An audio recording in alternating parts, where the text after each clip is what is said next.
नमस्कार दोस्तों। नमस्कार दोस्तों। मैं सुवंत कुमार वर्मा आज आपके सामने उपस्थित हूँ business introduction nature and scope का टॉपिक लेकर।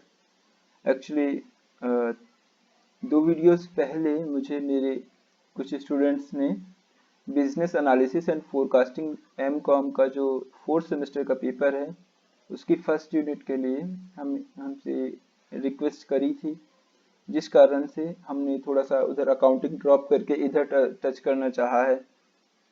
तो हम फर्स्ट यूनिट लेके आज उपस्थित हैं, लेकिन पूरी फर्स्ट यूनिट ये नहीं कवर नहीं कर पा रही है। तो कोशिश करेंगे 2 से 3 वीडियोस में ये कवर हो जाए पूरा first unit of business analysis and forecasting subject का। आगे भी हम देखते हैं, जैसे जैसे आपकी डिमांड्स आएंगी वैसे वैसे हम इसको कंटिन्यू करेंगे। नाउ देखते हैं बिजनेस क्या होता है। हम सभी जानते हैं कि बिजनेस का मतलब बिजी रहना होता है, बेसिक नॉर्मल वे में अगर हम चाहें। बिजनेस नॉर्मली लोग क्या समझते हैं, बिजनेस में कुछ बनता है, कुछ बेचा जाता है, रॉ मटेरियल बनता है, उसकी फिनिश गुड्स बनती हैं, ये सारी चीजें हैं। लेकिन हम अगर थोड़े से टेक्निकल टर्म्स में जाएं तो बिजनेस को जो है हम कॉम्बिनेशन कहते हैं। किस चीज का हम कॉम्बिनेशन कहते हैं? ट्रेड, इंडस्ट्री और कॉमर्स का। बिजनेस इन तीनों ही एक्टिविटीज का एक ग्रुप है, एक समूह है। और बेसिकली ये एक्टिविटी कैसी है? Economic activity. अब आप कहेंगे कि इकोनॉमिक एक्टिविटी क्यों? क्योंकि नॉन इकोनॉमिक एक्टिविटीज में तो पैसा मिलेगा नहीं। और बेसिक मोटो हमने जो पहला वीडियो अपलोड किया था उसमें बोला था कि हर बिजनेस का बेसिक या मेन मोटो होता है प्रॉफिट मैक्सिमाइजेशन। अब प्रॉफिट किस फॉर्म में होगा? In the form of cash. Are you getting what I am trying to say? Now देखते हैं, आगे चलते हैं। ये एक इकोनॉमिक एक्टिविटी है। इंडिविजुअल भी इसमें इंडिविजुअल के थ्रू हो या फिर पर्सन्स के थ्रू हो, इसलिए प्रॉफिट अर्न के लिए, अगर हम अर्न को थोड़ा कट करें तो मैक्सिमाइजेशन के लिए, प्रॉफिट मैक्सिमाइजेशन के लिए जो भी इकोनॉमिक एक्टिविटी की जाती हैं by person, by individual, by body of individuals, by association of persons, by company, by partnership firm, by limited liability partnership, by sole traders, by sole, इसको हम सोल प्रोप्राइटर्स भी बोलते हैं। किसी के द्वारा इकोनॉमिक एक्टिविटी की जाए और किस लिए? प्रॉफिट मैक्सिमाइजेशन के लिए, तो उस केस को, उस कंडीशन को हम बोलते हैं यहाँ बिजनेस हो रहा है। बिजनेस को दूसरे मीन में हम समझते हैं ये ही ह्यूमन इकोनॉमिक एक्टिविटी है, और ये इंक्लूड करती है प्रोडक्शन को, डिस्ट्रीब्यूशन को, क्या है का, गुड्स और सर्विसेज का। किस लिए? म्यूचुअल बेनिफिट या म्यूचुअल इंटरेस्ट के लिए। हमने, अगर आप लोग थोड़ा सा बीकॉम लेवल के हो, बच्चे हो, तो आपने मर्केंटाइल लॉ पढ़ी होगी। उसमें म्यूचुअल बेनिफिट की बात करी जाती थी, कंसिडरेशन की बात करी जाती थी। कस्टमर हमारे पास क्यों आता है? क्योंकि उसको उस कमोडिटी, उस प्रोडक्ट की नीड है जो वो लेना चाहता है, और हमें हमें उस प्रोडक्ट को बेचना है। किस लिए? अपने प्रॉफिट को अर्न करने के लिए, कुछ अर्निंग अपनी कैपिटल को बढ़ाने के लिए। इसलिए हम क्या कहते हैं? प्रोडक्शन होगा, उसका डिस्ट्रीब्यूशन होगा। किस लिए? म्यूचुअल इंटरेस्ट, दोनों के इंटरेस्ट को फुलफिल करने के लिए।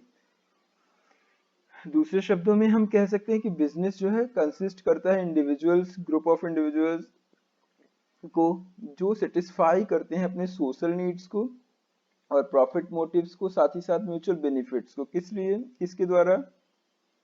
इकोनॉमिक एक्टिविटीज के थ्रू। क्या है ये? बिजनेस इंडिविजुअल्स और ग्रुप ऑफ इंडिविजुअल्स का समूह है जो कि इकोनॉमिक एक्टिविटीज को परफॉर्म करके अपनी सोशल नीड्स, प्रॉफिट मोटिव और म्यूचुअल बेनिफिट्स को सेटिस्फाई करते हैं। हमने एक डेफिनेशन यहाँ पर लिखी है, हालांकि बहुत सारी डेफिनेशंस आपकी बुक्स में अवेलेबल हैं, लेकिन हम खाली एक बता रहे हैं ताकि आपको आइडिया लग जाए। और बेसिकली जब एग्जाम में आप लिखा करिए, अगर आप बीकॉम या 12th लेवल के स्टूडेंट हैं, जब आप डेफिनेशन की बात करते हैं तो जिस राइटर ने जो डेफिनेशन वर्ड टू वर्ड दी है उसको इन्वर्टेड कॉमा में वर्ड टू वर्ड लिखिए। अगर आपने थोड़ा सा भी लैंग्वेज चेंज किया, मानते हैं टीचर जो एग्जामिनर होता है उसको हर चीज उस समय क्लियर नहीं हो रही होती है, कि उसको नहीं पता जो रियल वर्ड्स क्या थे उनके, फिर भी अगर उसने देख लिया, उसको याद हुआ, तब क्या करेंगे? आपके नंबर कट जाएंगे। फिर देखते हैं इन्होंने कहा क्या, all the activities included in the production and sale of goods and services में be classified as business activities. हमने थोड़ा सा हम सब्जेक्ट से थोड़ा भटक के अगर हम जाएं मार्केटिंग में, तो फिलॉसफी होती है कि सबसे पहला पार्ट क्या है, जो मॉडर्न मार्केटिंग है वो कहती है कि सबसे पहला काम जो कंज्यूमर है, जो कस्टमर है, उसकी नीड को जानना कि वो चाहता क्या है, फिर उस प्रोडक्ट को बनाना और उसकी नीड के अकॉर्डिंग, उसके बाद उस प्रोडक्ट को उनको सेल करना, साथ ही साथ सेल करने के बाद में आफ्टर सेल्स जो सर्विसेज दी जाती हैं वो भी प्रोवाइड करना, ताकि कस्टमर कंप्लीटली सेटिस्फाई रहे। इस चीज को बिजनेस कहते हैं और यही चीज इन्होंने समझाने की इस एक लाइन के थ्रू कोशिश करी है। हम देखते हैं कि क्या बिजनेस के फीचर्स होते हैं। इकोनॉमिक एक्टिविटी है, ये लव वगैरह नहीं है, बिना पैसे का कुछ नहीं होगा इसमें। सोशल एक्टिविटी है, आप जंगल में जाकर के बिजनेस नहीं कर सकते, हाँ जंगल में पेड़ काट के, लेकिन लाएंगे तो सोसाइटी में ही। साथ ही साथ ये प्रॉफिट मैक्सिमाइजेशन के मोटिव पर चलती है। म्यूचुअल बेनिफिट, जो इसमें दो पार्टीज इन्वॉल्व होंगी, दोनों का ही बेनिफिट होगा। गुड्स और सर्विसेज की सेल और परचेज की जाएगी, सोसाइटी की नीड्स को सेटिस्फाई किया जाएगा। हमने एक चार्ट लिया है यहाँ पर ताकि आपको नॉन इकोनॉमिक एक्टिविटी और इकोनॉमिक एक्टिविटी थोड़ी सी समझा सके। मुझे पता है आप लोगों को बहुत ज़्यादा आता है इस मामले में, ये कोई बड़ा टॉपिक नहीं है, आपने स्टार्टिंग से पढ़ा था, मैंने तो क्लास 6 में ये टॉपिक पढ़ा था। लेकिन फिर भी मैंने सोचा है कि बच्चे जब डिमांड कर रहे हैं तो क्यों ना हम बच्चों को बेसिक लेवल से लेके चलें। तो हम ट्राई कर रहे हैं। आपको अगर लगता है कि ये आपका पढ़ा हुआ है, फिर भी एक बार रिवीजन अगर आप करेंगे, एक बार इसको सुनेंगे पूरे वीडियो को, तो हो सकता कोई ऐसी चीज हो जो आपकी दिमाग में हर समय क्लिक ना करती हो, लेकिन इसको सुनने के बाद वो चीज क्लियर हो जाए। क्योंकि हर समय आप चाहे बुक्स को 1000 बार रीड कर लीजिए, कोई ना कोई पॉइंट ऐसा रह जाता है जो कि जब हम सुनते हैं किसी लेक्चरर के थ्रू तो लगता है हाँ यार ये तो नया बता रहे हैं सर। जो भी है, ह्यूमन एक्टिविटीज में नॉन इकोनॉमिक एक्टिविटी और इकोनॉमिक एक्टिविटी दो ही होती हैं। नॉन इकोनॉमिक एक्टिविटी जैसे हमने चैरिटी शो किया, लोगों को चैरिटी शो नहीं, बेसिकली हम गए लोगों को दान दे आए, ठीक है, इसमें हमारा बेनिफिट कोई नहीं है।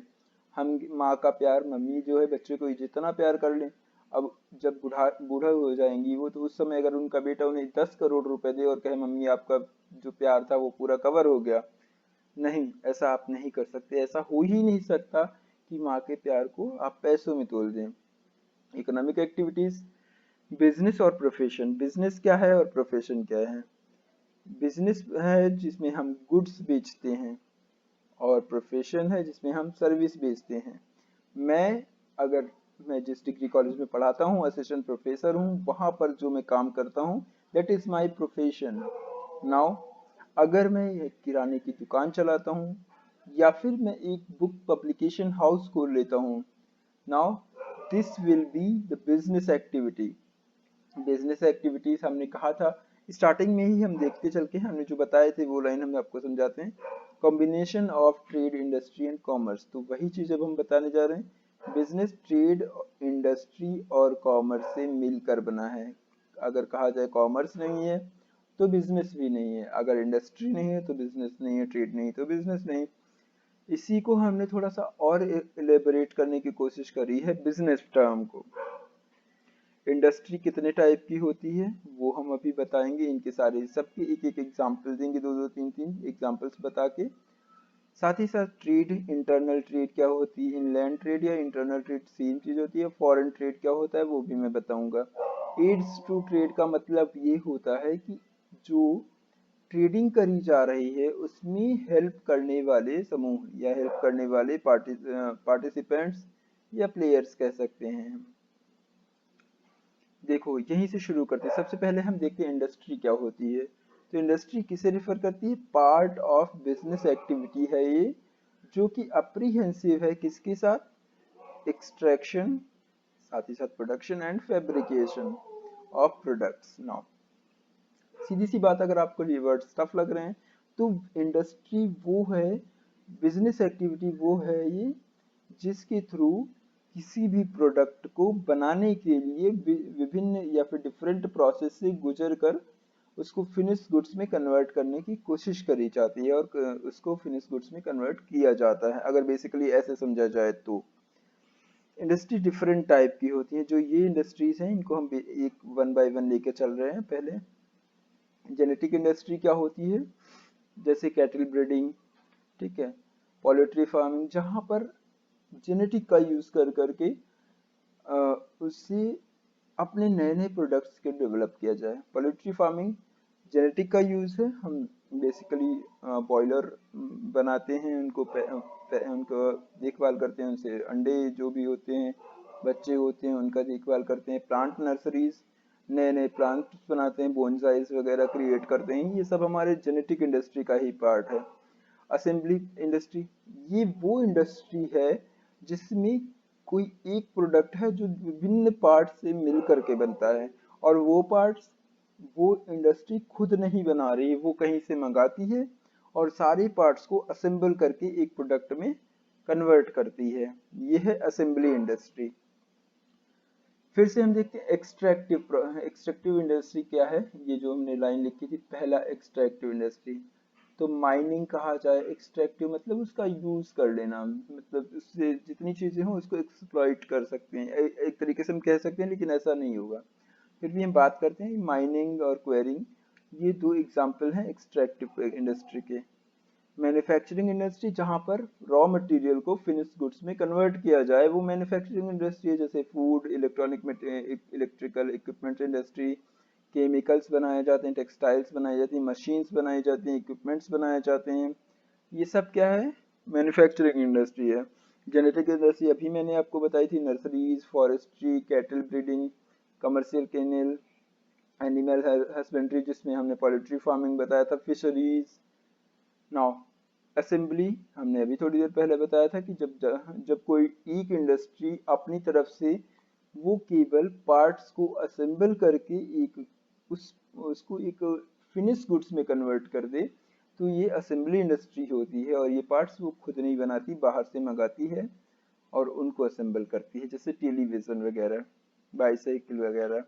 कॉमर्स, लोग कहते हैं कि कॉमर्स क्या है, कॉमर्स सब्जेक्ट है। मैं कहता हूँ हाँ, सच है, ये बात बिल्कुल सच है कि कॉमर्स सब्जेक्ट है, लेकिन ये बिजनेस का हिस्सा है। बिजनेस क्या है, जिसमें प्रोडक्ट बनाया जाता है। प्रोडक्ट की पहले, सबसे पहले क्या किया जाता है, कस्टमर की नीड जानी जाती है, नीड के अकॉर्डिंग प्रोडक्ट बनता है, उसको सेल किया जाता है, उससे रिलेटेड रॉ मटेरियल पहले परचेज किया गया होगा, और सेल करने के बाद कस्टमर की फीडबैक लेते हैं कि वो सेटिस्फाई हुआ या नहीं हुआ। तो ये सारी जो एक्टिविटीज हैं, जिसमें बिजनेसमैन भी इंक्लूडेड है, किस लिए, क्योंकि वो इन इकोनॉमिक एक्टिविटीज को कर रहा है। तो इन सब चीजों को जब, इन सारी एक्टिविटीज को जब मिला दिया जाता है, तो वो कॉमर्स कहलाता है।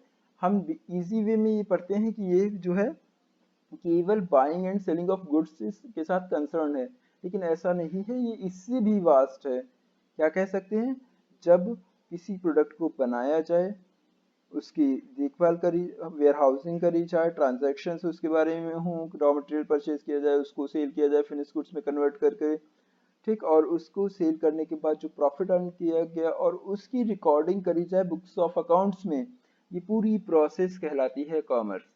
ट्रेड क्या है, ट्रेड सिंपल सा टर्म है, buying and selling of goods and services is the process of buying and selling of goods and services is known as trade।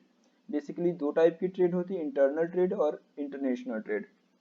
Internal trade में लोकल ट्रेड हो सकता है, रीजनल ट्रेड हो सकता है, ocean trade हो सकता है, जैसे इधर से गुजरात पोर्ट से लेकर के कोई सामान उठा और इधर भुवनेश्वर में, उड़ीसा उड़ीसा के विशाखापट्टनम, या फिर कहीं भी इधर गोवा के जो पोर्ट है वहां पर जाए।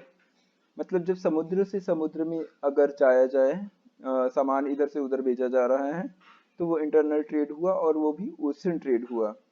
यूपी यूपी के ट्रेड की बात करी जाती है, लेकिन यूपी क्या है, ये जो है इंट्रा स्टेट ट्रेड है, जो स्टेट के अंदर ही किया जा रहा है। इंटर स्टेट ट्रेड मतलब इस यूपी से मध्य प्रदेश का ट्रेड किया जाए, डिफरेंट ट्रेड है इंटरनल में, ठीक है। तो अब इंटरनेशनल ट्रेड एक्सपोर्ट और इंपोर्ट की बात करते हैं। जब कोई प्रोड्यूसर या इंडस्ट्रियलिस्ट या बिजनेसमैन अपने प्रोडक्ट को भेजता है किसी दूसरे कंट्री में तो उसे एक्सपोर्ट कहते हैं, और जब वो मंगाता है अपने यहाँ कोई सामान तो उसे इंपोर्ट कहते हैं। एक और होता है री एक्सपोर्ट। री एक्सपोर्ट ट्रेड मतलब हमने अपने लिए नहीं मंगाया, हमने मंगाया और हमने दूसरे को भेज दिया, ये हुआ री एक्सपोर्ट ट्रेड। ठीक है, जिनके पास सी एरिया नहीं है वो कंट्रीज ज्यादातर री एक्सपोर्ट ट्रेड के थ्रू ही अपने पास रॉ मटेरियल मंगवा पाती हैं, जैसे Nepal, Bhutan etcetera etcetera. Now ये चैप्टर कवर हुआ, चैप्टर नहीं ये टॉपिक कवर हुआ। अभी इसके आगे बहुत सारा मैटर बाकी है जो मैं धीरे धीरे आपको प्रोवाइड करूंगा। ठीक है, नेक्स्ट पार्ट जल्द ही आने वाला है। थैंक यू, नमस्कार, अपना ध्यान रखें, सब स्वस्थ रहें, सबका कल्याण करें और सबके बारे में अच्छा सोचें। एंड प्लीज़ एक मेरी हम्बल रिक्वेस्ट आप सबसे है, इस वीडियो को खूब शेयर करिए, खूब लाइक करिए और खूब सबको बोलिए कि सब्सक्राइब करें, ताकि मुझे भी मोटिवेशन मिले और आपका ज़्यादा से ज़्यादा फायदा हो सके। धन्यवाद, जय हिंद।